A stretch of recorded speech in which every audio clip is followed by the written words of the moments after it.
Okay. Simon is joining us, so we need an extra chair.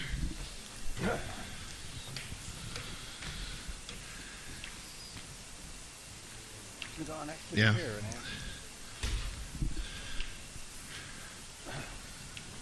Okay, ladies and gentlemen, who wants to ask a question of one of the speakers? Ah, very good. Now, who do you want to ask the question with? Simon. Ah, Simon. Yeah. 1 second. Simon hasn't got a chair. Simon's getting a chair. Yes. And pass the stick mic. Okay. Dusty, do you want to do this? Okay. You're the sort of make sure they can go in here. But By the way, does anybody know who Busty Taylor is? Right. Busty Taylor is one of the legends of the whole crop circle situation. And he knows so many stories. He was going to be a speaker revealing so many important truths and scandalous things which have gone on over the last 20 to 30 years. And he thought better of that, so he's our compere. But the important thing is, if you get him in the right frame of mind, he might tell you a few things about what's really been going on in the crop circles. And that's why he's here, because what's really been going on in the crop circles is really, oh my God. Okay? So anyway, that's why he's here.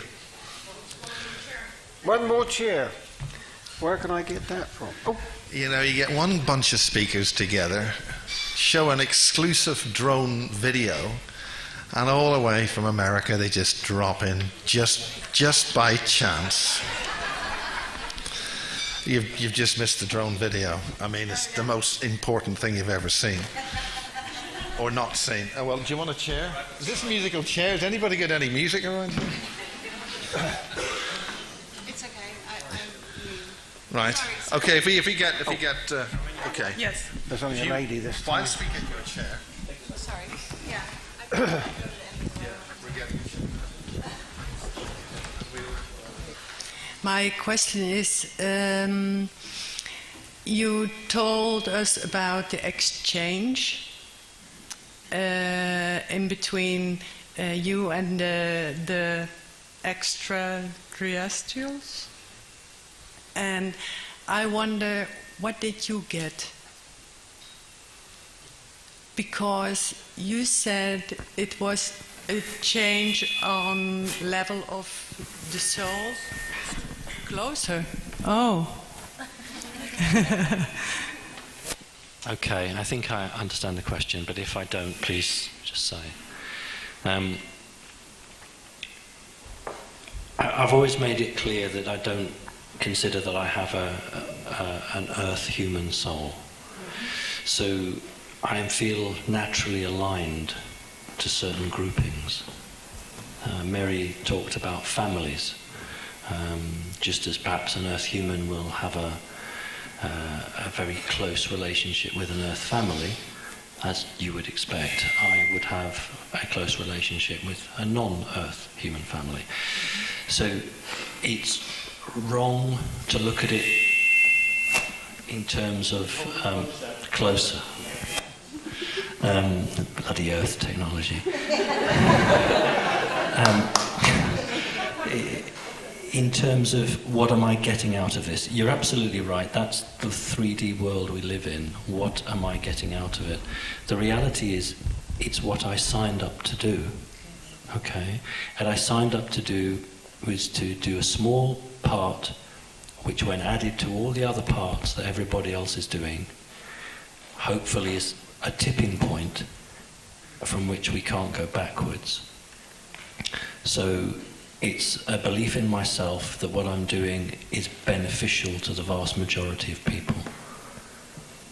Does that answer? Yes, thank you. Okay, I didn't catch your name actually. Sylvia. Sylvia, lovely to see you. Okay. Thank you. Okay, any more questions, please? Put your hand up. Who wants to Come go? down here. Come on down. Come on down. You up. Come on. Let's get down. Anybody want a question? Right. Okay. Anybody else?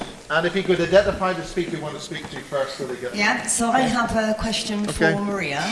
No, stand there. And I was just wondering whether you've ever doused Princess Diana's gravesite, and if it was on a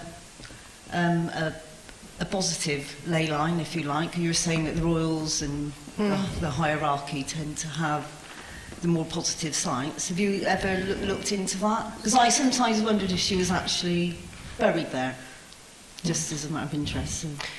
No, I haven't. But in the area, as I said, you know, we have the Rothschilds, and we have some very moneyed people live in the area.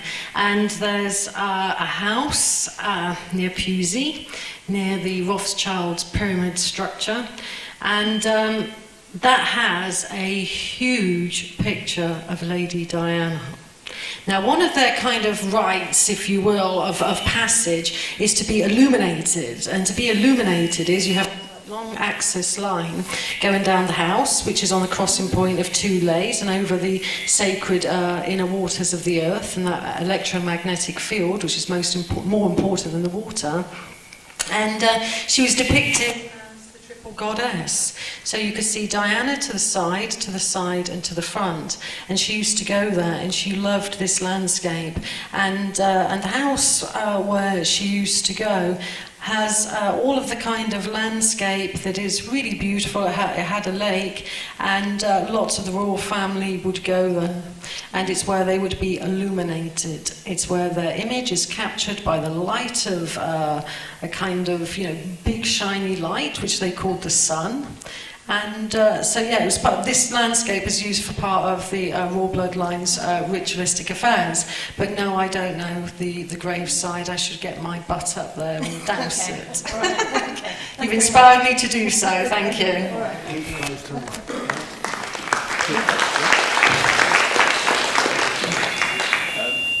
Yeah, I actually had two questions. One for Maria. First one would be, where do you think is the best place in the UK we can get water for drinking? For drinking? Yeah.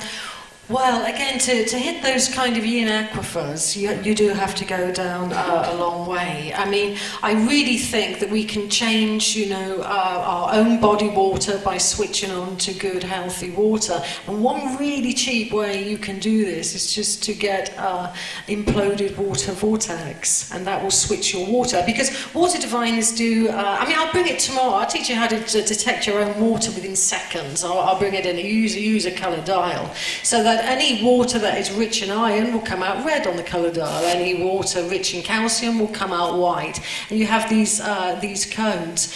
So to answer your question, though, which is the best water, I mean, it is in a chalk environment, which Avebury and Stonehenge and all those places are in a chalk environment. It's when it's being filtered through the chalk water. But when the two aquifers start to mix, it's a combined water of like yin-yang, and that's especially good for the physical body. But more than that, it's the electromagnetic field that imbues that water, that spiral pattern. That's the really important thing. But for 124 quid, not that I'm commissioned, I'm really not, you can get imploded water, and I wouldn't drink it anything else. And you know, as fate would have it, my first husband worked for the water board, and most of the water that you're on is on what's called a Poltem system. A Poltem system is where it was a cheap way to get rid of lead pipes, and they coated it in chemicals. So all of your water is being flushed through these chemicals of the Poltem. So get yourself on good water. Moneyed people it's the first principle of where they are. And I can assure you there are some deep aquifers here, very deep, that are being activated and used. Thanks. My second question was for Simon. Well, our first speaker spoke about an elite group ruling, and I tend to think that way. If you think of the world as World Incorporated, you'll have a board of directors, and you'll have senior managers who carry out what they want. Having a family who have an Illuminati background, are you able to give a little bit more detail as to how that structure works, how the governance works? I'll see if we can make this work without making it whistle. Okay. The Illuminati, in the true sense, are not just one group. If I asked the audience, they would say Rothschilds, Rockefellers, Bilderberger, Her Majesty the Queen, and then we begin to struggle. In actual fact, there are hundreds of thousands of families throughout the world who would have an Illuminati background. The Illuminati structure is divided into magical, both satanic and non-satanic, military, historical, religious, and political. And depending on the family or what is going to be ordained that you will be inducted into that family. So my family directly was magical, non-satanic, although my grandfather was satanic. And my grandfather and my mother would argue over how I was to be brought up. In terms of structures, at the moment, the Rothschilds are investing very heavily in a number of factories in Eastern Europe to provide vitamin-enriched foods and water without fluoride, which will go to those families that are going to be protected when the difficult situation occurs very soon. In terms of command and control, because I guess that's what you're asking, the turf wars occur when a political family encroaches onto a financial family. So I have a very lovely photograph of Her Majesty the Queen meeting President Bush, and President Bush doing the devil sign quietly here. They're always at war with each other because the moneyed group wishes to influence on the political side and vice versa. So those groups will have interactions with some aliens, and they will sit around on a table or in a circle, and they will report and give progress reports. But we haven't got the time. I'm not going to talk much longer on it, but it's a huge hierarchical system of reporting depending on your bloodline. I can't be any in the time that we've got. Yeah, complex.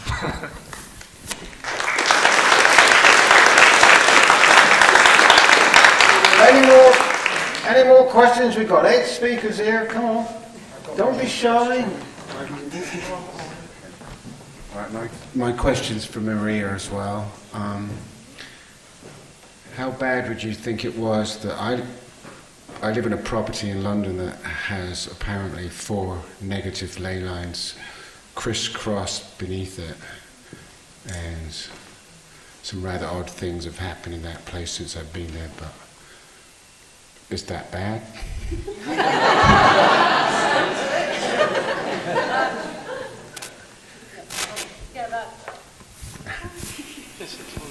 Yep. Yeah, that's on. Yeah, that does sound, quite bad. I mean, the thing about, ley lines is they conduct energy really fast. So in ancient China, they didn't like straight lines of any sort, be that on furniture. And if we think about it, even our roofs in the West are quite flat, aren't they? In China, they dip.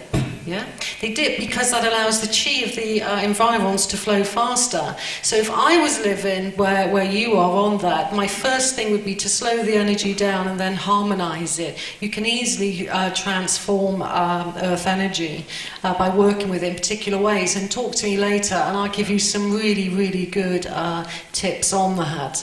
And and we'll discuss that. So but you can, anything that the earth emits, you can harmonize. But there are certain patterns that attract certain negative entities and things like that. But we'll sort that out, not a problem. All right, thank you very much. Thank you. Hi. My question is for Mary Rodwell. A few years ago, I was at a lecture you gave in Glastonbury, and then you told a story about a boy who, or girl, I don't know anymore, but it had to do something with the book from Whitley Strieber, that the girl was reading or the boy was reading, and something happened, and it had to do with time. Can you tell that again? Yes,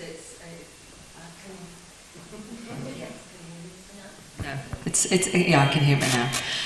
It's a very interesting one because with that story was that the mother had had lots of experiences. Her children talked about Clowny. Both of them had seen the beings when they were very small. And in fact, her daughter was the one that had gone to the bookcase when she was about 18 months old and pulled out the book by Whitley and pointed to the being on the front and said, "That's Clowny. Clowny comes and gets me." It was communion, the book Communion. Yes, communion, yes.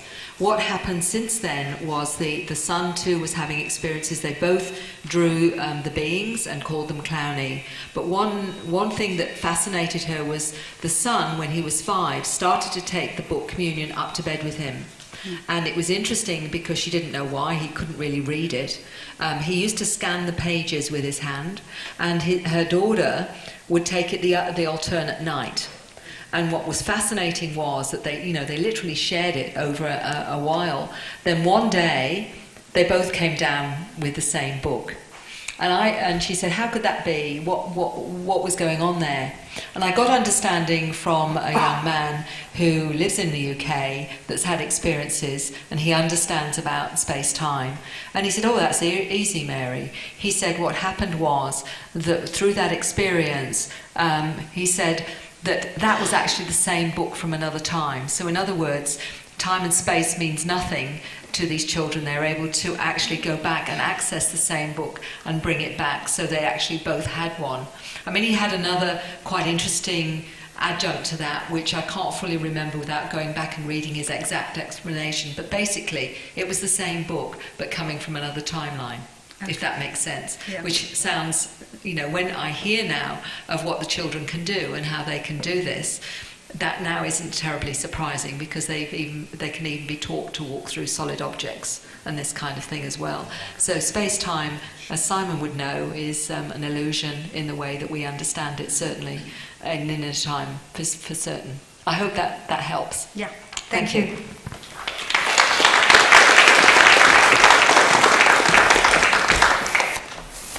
I've got a question for Sarah. I know we were talking about this privately earlier on, but I hope we don't get kicked out of our venue for my question. It's a bit risque, but we are in the heart of an elite boarding school, and on the subject of child rearing and nurturing, if we are living in a world which is ruled by a pathocracy, people who are sick, would you describe the upbringing of children among the elite bloodlines as even more extreme in terms of the subjects you were talking about in your speech than the average Joe? Right, I'll use this one, yeah. So what happens with these children, that basically their attachments, not that they tend to have much attachment at all, because they're often brought up by nannies, they often have very little contact with their birth parents, very little attachment is going on, and they're shipped off to private schools, boarding schools at the age of 5. And it is all really a form of trauma-based mind control. Of course, they make very good leaders because they've got very little empathy with everyone else in their peer groups, or it tends to be quite abusive backgrounds.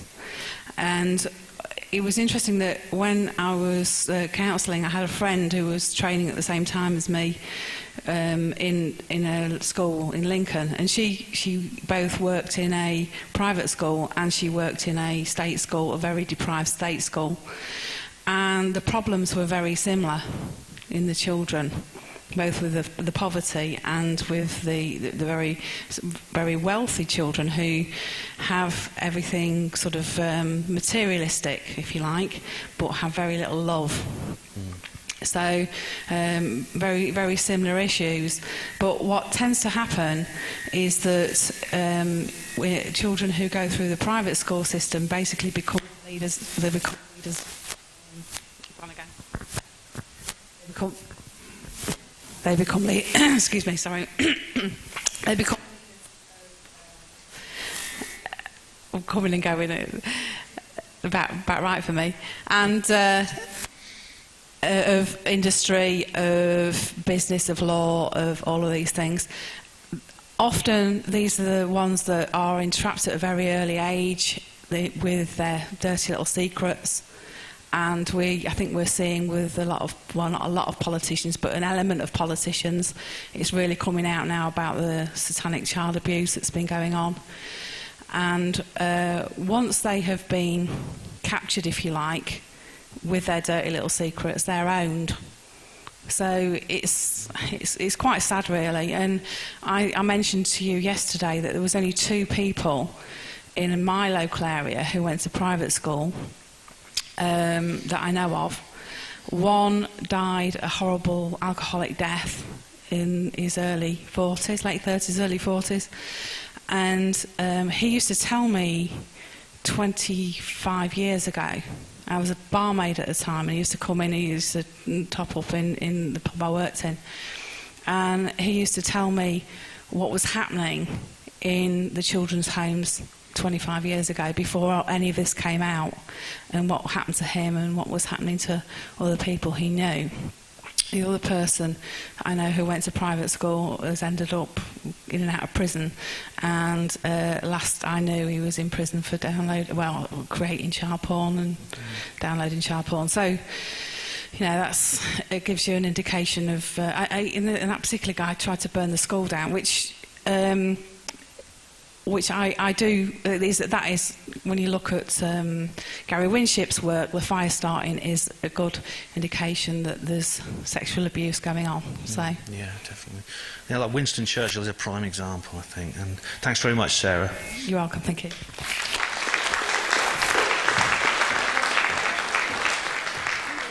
Any more people? Yes. I've got a question for John Cowie. Excuse me when my English is not so good, but I will try. This morning you had a very good story or talk about the human brain and the semiconductor. And you told that every 2 years the transistor it doubles. How do you call it? You can put more information in it. But you referred for a moment on the human brain, but afterwards I thought you did not tell something about it. But I'm curious how many yottabytes or terabytes can be put in the human brain, because I think there's so much information in it. And where is this information? That's a very good question, but pretty well an impossible question to answer really at the moment, because the brain, it's basically like the memory is like a jungle. It's like the largest jungle on earth. It's just so massive. So it's very difficult to get anywhere close to describing how the memory of the brain compares with those yottabytes and exabytes and so on that we talked about. So it's just difficult to compare, really. The point I think I was trying to make was that even though we're expanding our computer memory at such a phenomenal rate, we still have a long way to catch up with our incredible human brain, our incredible human memory. Yeah. Did you ever hear of? I think his name is Professor van Lommel. He works in Holland. He did some research.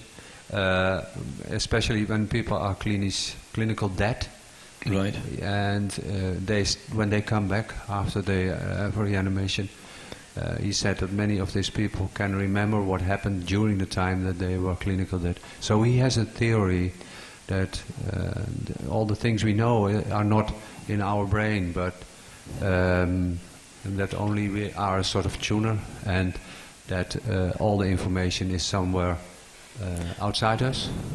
What do you think of that theory? I suppose this is, again, coming back to the computer analogy, you're talking about maybe a cloud, if you like. Yeah. It's all up there, so that could well be, again, you're getting into the huge realms of collective memory, collective conscious, unconscious, etc. So it's a huge difficult subject really to explain, but it could well be.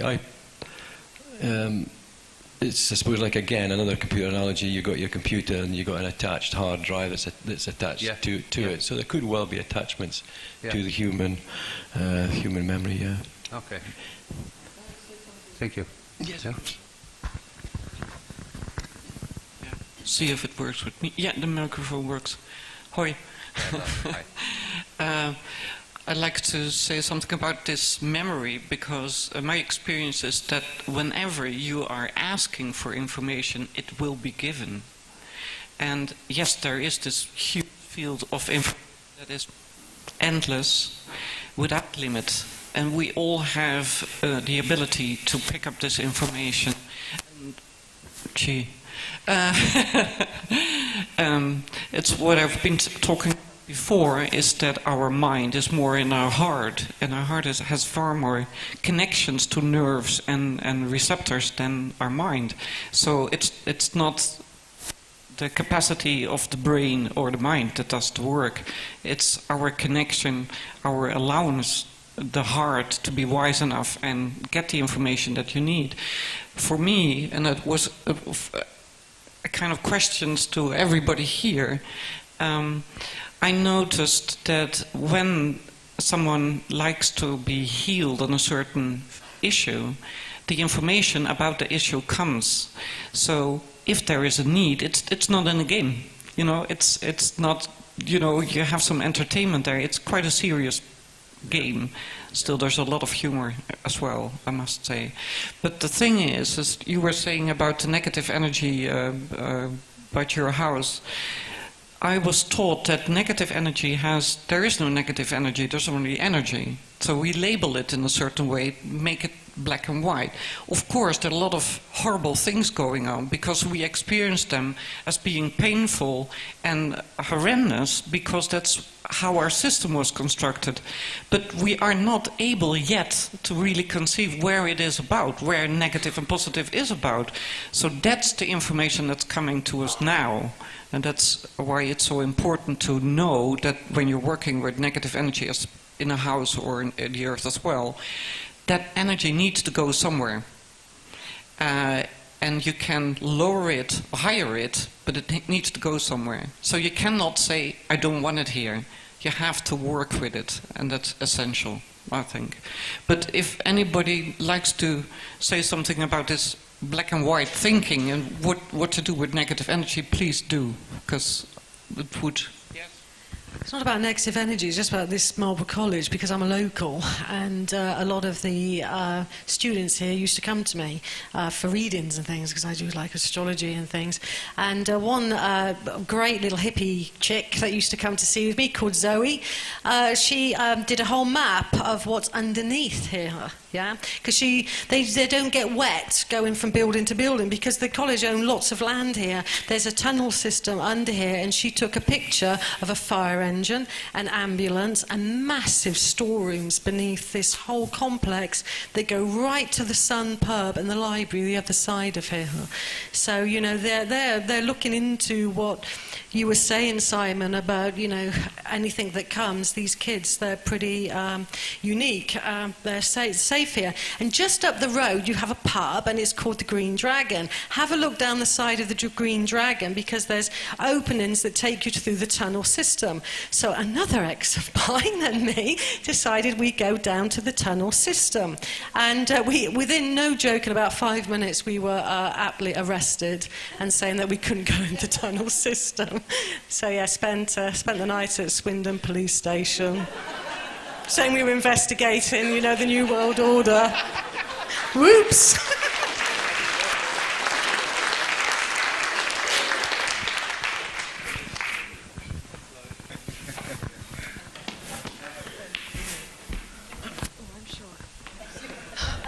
I have a question for Simon.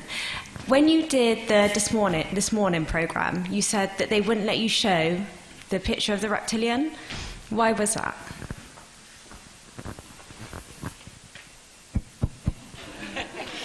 Hey, what happened is, not in the green room, but in the makeup room, the producer's assistant said they wanted me to draw mum and dad, and they had to go to the art department to get the crayons, the colours. I did the 2 drawings, and then his assistant came back and said that they weren't allowed, that's the wording that she used, not allowed to show this one. She didn't know the terminology. We're not allowed to show this one, but we can show the green one. So I just knew, I didn't ask. It was obvious to me why. And she wasn't at a level that she would know. She was just being the messenger. The reality is that David Icke, in one of his books, had a chapter called Don't Mention the Reptiles. And it's done, he wrote that for a reason, because if you start talking about that, then the media will turn on you, or disinformation agents will turn on you, generally, because you're getting rather near the truth. We had a question here a little while ago about being in an elite school, and what happens to those children in an elite school.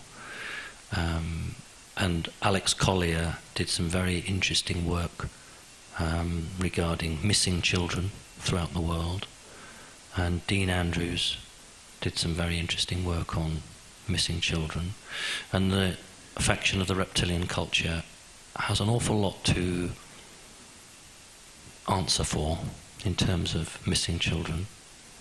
So it's a subject that people in power really don't want to talk about, and I think they felt that if they'd shown that picture, then they would have got in serious trouble. So they didn't give me an answer as to why, but I think you know why. Okay.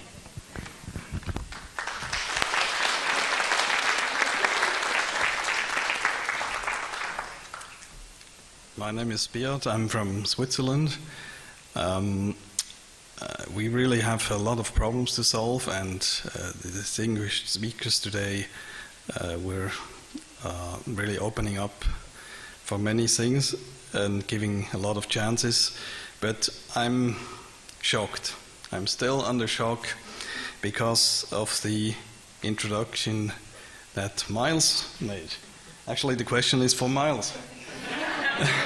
And he really said, and I don't know if I can quote him right, he said that, and this really shocked my Star Trek consciousness, my Doctor Who and Stargate fan awareness. I would quote him as saying, we probably don't even have a chance to leave the planet. That means we cannot travel to other star system, and I really would like to do this. So is there any hope for people like me? Well, I think the I'm trying to get in my own shot and still wreck the mic. It's essentially hello, thank you. This is what it's like to be the speakers. Anyway, these microphones never work, do they? Basically, the biogenic field, which sustains our physical reality, seems to disappear once we leave the Earth. Now, how far that goes out, we don't know. That's why they never landed on the moon. Part of the fact they couldn't get up there with the thing, but anyway, that's another thing. But essentially, it's about some kind of biogenic field structure. So if you're going to go anywhere physically, you've got to carry your biogenic field structure with you, just like Dracula has to carry his soil in his coffin. All right? No biogenic field structure, no biogenic you. Yeah. Well, so we have to become vampires. Thank you. Any more questions at all? Quick. Yeah, we got other members of the panel here. I know. Yeah, I'm going to. I got a question for Kerry. Now, I understand, and you have talked about it in Project Camelot, that you've had Kundalini experience through meditation, and you've linked all your chakras. Can you maybe tell us about maybe how you meditated, how long you meditated for, and how long did that process take to happen for you? Just, do you understand what I'm saying? It's just a general question around your experience and how you did it, etc. Sure. Thank you. Yes. Well, for some reason, I simply had the message that that was the most important thing worth doing here on planet Earth, was to reach, enlightenment. And so I just set out to do that. And the way I basically taught myself, I didn't go to a guru, those kinds of people. I did get a few books, and I chose the most basic way of focusing on the main chakras and using the idea that each, what you call the base color system, to cleanse each chakra, to visualize the clearest sort of pool of color possible that my mind's eye could possibly visualize, and also seeing it spiraling, so cleansing itself in a certain fashion, depending on which way you spin it. And it's often likened to this, what is it called? It's this little spinning thing. It's a toy, the child's toy. Anyway, that's a good sort of manifestation.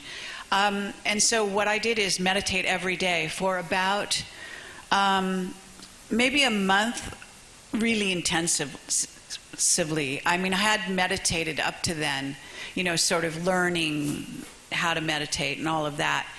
And then I went through an intensive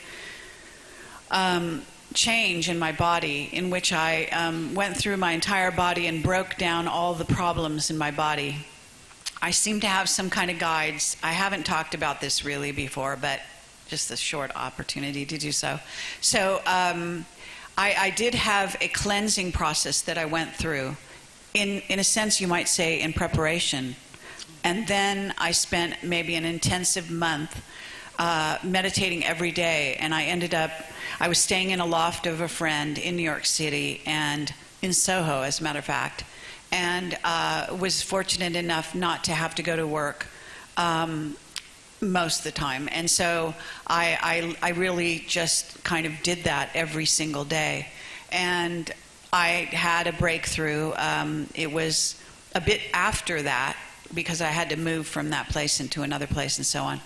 And, I was young enough where, if you're at a certain age, you have a natural ability to link up the chakras and reach, samadhi multiple times and so forth. And it is an ongoing process. You don't simply do it once and you're done.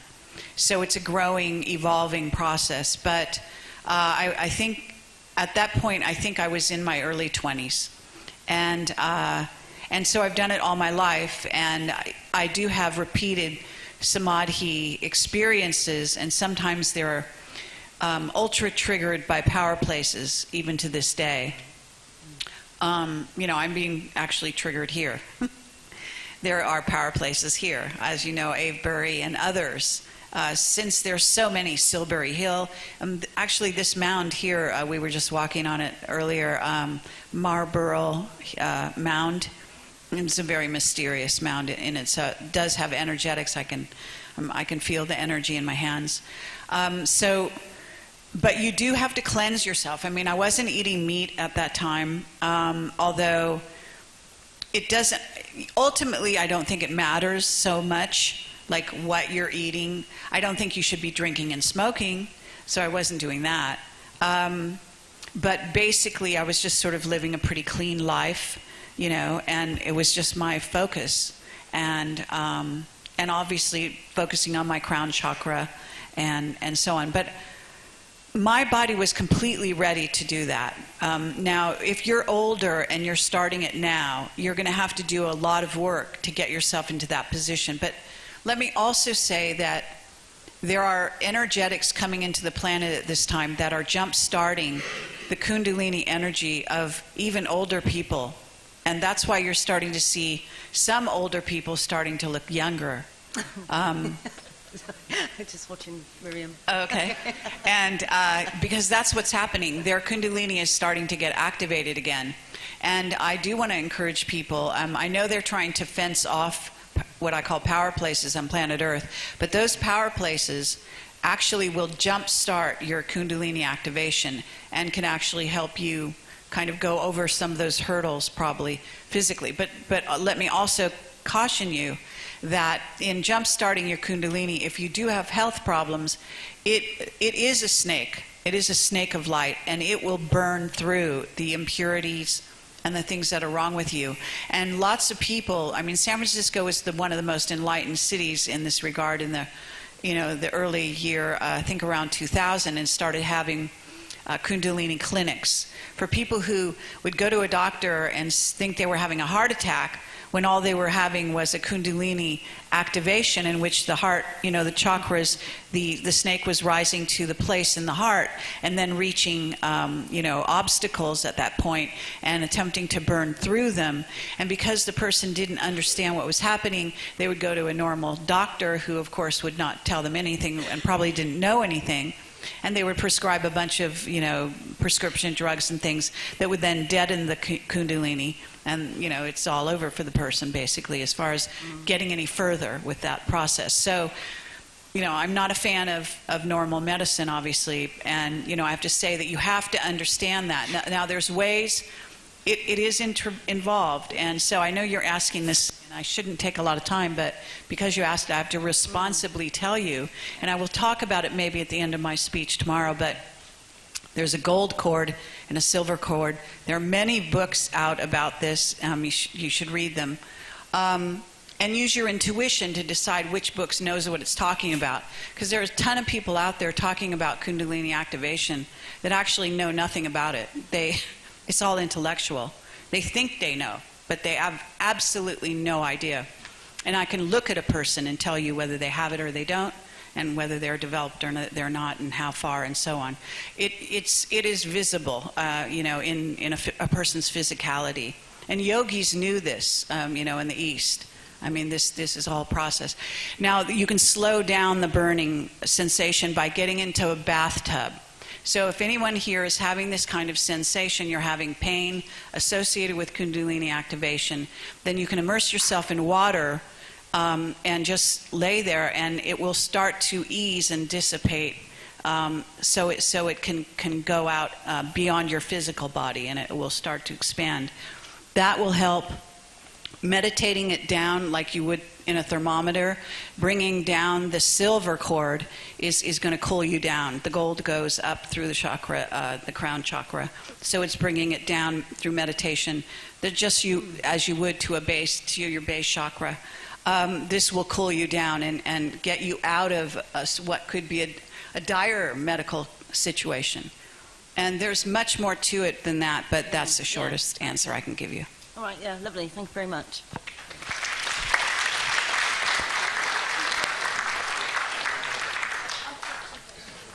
Okay, I've got two questions. Oh, God, that's awful. My first one's for John, I think. Earlier on, you spoke about the pyramids, and you said that you don't think that the Egyptians got it right with how they used the pyramid, and I was wondering why you felt that way.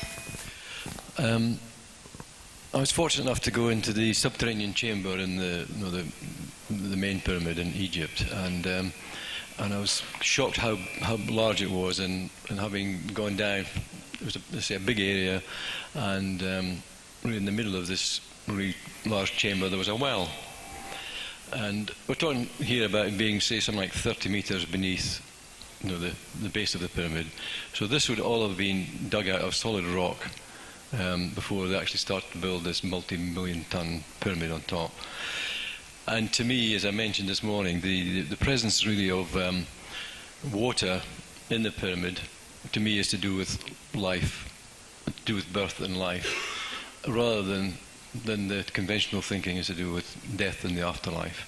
And I think we've got it wrong. I think we need to turn that whole thing around and think of the pyramids being even Silbury Hill here and so on, of places that were associated with birth. But could you not say that, like, the whole point of water is about cleansing and purification of the soul, and perhaps the Egyptians buried people there in order to cleanse the soul and give them a pathway to the next life? That's a good point. I think the other thing I maybe didn't get a chance to touch on properly was that the other thing we're discovering under the pyramids in Egypt and elsewhere is huge amounts of flow of water, and I think I maybe did touch on it. We find that water, we can ionize it, and we're discovering that pyramids are actually converting energy, so they're producing huge amounts of energy. We've touched on that, different members of the panel have mentioned it. So we're finding that the pyramids are energy, multitasking devices, really producing lots of energy, actually being converted into magnetic, bionic, and so on, and seismic. So again, we're seeing the pyramid being used really in we talk about quantum physics, or in a scientific way. It seems like the ancients seem to know about the pyramid structure and the properties of the pyramid to produce this. So I'm sorry to ramble on too much about it, but I think there's so much more to the pyramid than being something as a place for pharaohs and so on. I need to ask Simon a question. My mum wants to know something. I have to ask it. My mum's question is, are there good reptiles and bad reptiles then? Hello, Mum. Yes, is the answer. We've had this debate today in a broad sense of what is good and what is bad, and whether it's perception. I think it's looking at, does a course of action have a negative effect on you, your family, or the human race generally? And when you're not particularly human, you're able to step back and see things in a way which might be very cold, but might actually have a greater benefit in the longer term, but perhaps is perceived as negative in the short term. Undoubtedly, there are reptiles who are being very supportive to a range of people on the planet. There are a group of reptiles who are in secret advising an Earth government at the moment. So yes, just as you can't say that everybody in London is bad, so we can't say that every reptile is bad. Okay. Would you say the same for gin as well?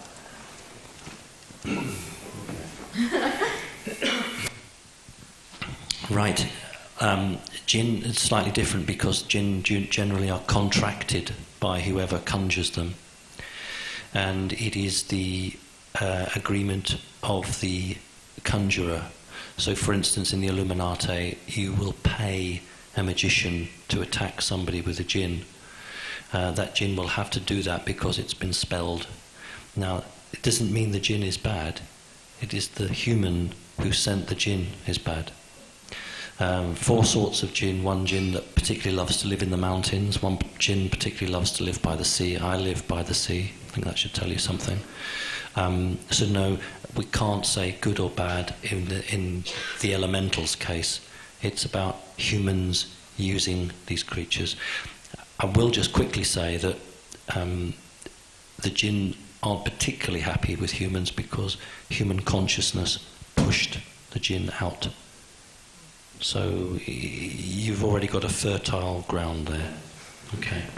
Thank you.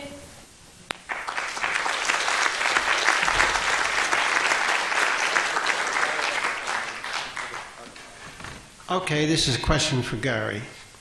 Gary, have you got any information about something that happened in about 54, not far from here, a large object landing? Any at all?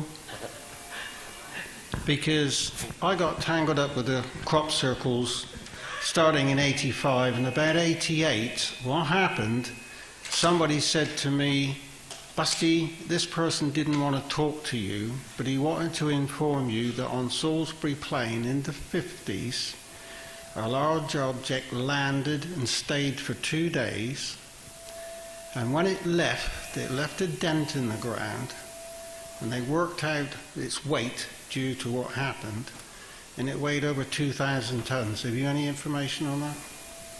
Quick answer is no. Okay. I can't prove the point. I don't think it was a wind-up. I think somebody was in the system that knew this, but he wouldn't talk to me, so I couldn't get back to check it right out. Just to expand on that, whilst I don't have any knowledge of that, what I am aware of is that, you know, there are police cases that I've come across where there have been brief landings and people have alluded to far more information than what they're actually prepared to tell me, because we're talking about landings, and landings is a slightly different thing. People get a bit concerned about policemen seeing landing things, you know, so people are a lot more guarded. But what I can say is that I fully would accept that there are probably many cases historically where there have been landings where police officers have inevitably got involved, whether in guarding or just cordoning off areas and things like that. And I think I've now got over 500 cases in the UK involving over 1,000 British police officers. Now that's a lot, but it's still only the tip of an iceberg. So I think we only in general are scratching the surface about what's really gone on, and I suspect that there's many more landing cases than we'll ever know, probably in our lifetime. Yep. Thank you, Gary. I think we're nearly out of time. Time to go. We're on an hour. Okay, thank you for the speakers and the audience. I hope to see you all tomorrow, and tomorrow may even be better